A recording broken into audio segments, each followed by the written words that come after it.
Welcome to RSSDI TV 2020 brought to you by Wockhardt. I am Dr. Ruchi Shah and on behalf of Wockhardt RSSDI TV 2020, I welcome you all. I am glad to have with us today a renowned physician and diabetologist from Delhi, Dr. Meena Chhabra ma'am. Ma'am is a senior visiting consultant at Sir Gangaram Hospital, Delhi.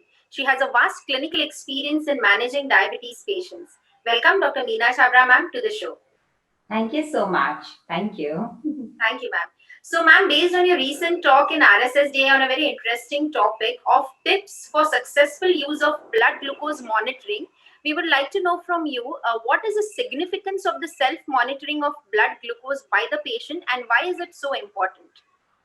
This empowers the patient, doctor. So, empowerment of the patient is the way to manage diabetes. So, he knows preprandial sugars, he knows what is his sugar before a meal. If he checks his postprandial sugars, he knows what diet he had and the sugar went up, or what diet he had and the sugar became low. He knows when to check before exercise, after exercise, when he's sick. So, self monitoring of blood glucose empowers the patient. That is why it is important. And of course, it leads to better, control of blood sugar and better HbA1c. And also, it translates into reduction in microvascular complications and to some extent macrovascular complications. So I think SMBG of self-monitoring is very important by the patient because it's a partnership now between you and the patient. Instead of me just handing over a prescription and telling him to come back after 3 months with an HbA1c, the SMBG empowers the patient to check, and what he sees, then he becomes alert. So the values make him alert. It prevents a lot of hospital admissions due to hypoglycemia, a lot of hospital admissions with diabetic ketoacidosis, because patients know when their sugars rise, they can contact us, or when it falls, they can contact us, or they can react if we have taught them how to deal with hypoglycemia. Thank you so much, ma'am. So, ma'am, the next question is when should SMBG be done and what are the recommended targets to be achieved?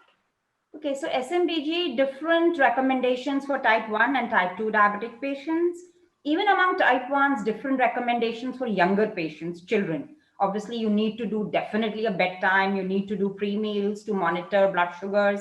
In a type 1 who's now old, but he's been type 1 for many years, we need to check even more often because he may have autonomic neuropathy and, he may not be able to sense hypoglycemia. There may be, blunting of his autonomic system. So again, he has to check very often preprandials at bedtime, sometimes even preprandials, postprandials, and bedtime. Now, in a type 2 diabetic patient who's only on oral anti-diabetic drugs and lifestyle modification, we may not check so often. We may check once a week, and then we can alternately check consecutive. So if we check fasting, after 2 days, he can check post breakfast. Then next time he can check post lunch and post dinner, like that. But in a type 2 who's on insulin, again, you have to check more often. So we've published guidelines by RSSDI on self-monitoring of blood glucose. And these are guidelines which you can go through. And 2018, there was a publication by the expert committee, which had endocrinologists and diabetologists, who spoke also about resource poor settings like India.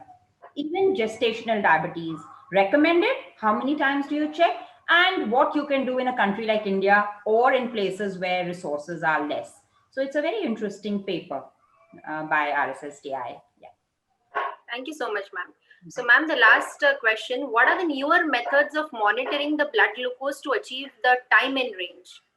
This is very important. First, I'd like to tell you what is time in range. So in a 24-hour period, how many hours is the patient within range? How many hours he is above range and how many hours he is below range? And we decide the range according to the ADA targets. So ADA says, suppose ADA says fasting should be between 80 to 130 and postprandials should be less than 180. So I'll say your range is 80 to 180. So it's very interesting. If you do a 24-hour continuous glucose monitoring, systems are now available. Even flash glucose monitors, these sensors are put on the patient's arm, and you can actually get real-time readings, right? So when you get these readings, you can actually see the graphs and you can know how much time the patient was within target, above target, or below target. This is known as time in range in 24 hours. This is interesting. Because after 3 months, when you get a bad HbA1c, you tend to react by telling the patient, oh, your HbA1c is not right. But when you have time in range, you tell him, well, 50% of the times you were in range, let's work harder to get you in range 70% of the times. That helps. Of course, these are costly tests. And every time you can't be doing a CGMS or you can't be doing a flash glucose monitoring. But so basically, for a country like India, self-monitoring of blood glucose is very important by the patient to maintain a diary, or he can have, small glucometers attached to his smartphone, which records all the readings. They can send the readings to the diabetologist and we can see his sugars. So a lot of, because he can connect with us through his device, and now no need to keep a logbook when he's doing SMBG. So SMBG still is the backbone of monitoring. But yes, these newer systems are now very good. So we do it for a select, patient. For example, a patient who has early morning hyperglycemia. He could be Samagai phenomena, could have dipped in the middle of the night, nocturnal hypoglycemia, followed by hyperglycemia. So we can pick up these lows in the night. And, young patients, it's a boom because the patients, parents, I remember not sleeping that the child might get hypoglycemia. Now you have newer systems have alarms, inbuilt alarms. So they wake you up if there's a hypoglycemia. So it's the way forward. The technology is now advancing. But yes, for a country like India, for gestational diabetes, for the management of type 1 and type 2 diabetics, majority of them, we still rely on SMBG.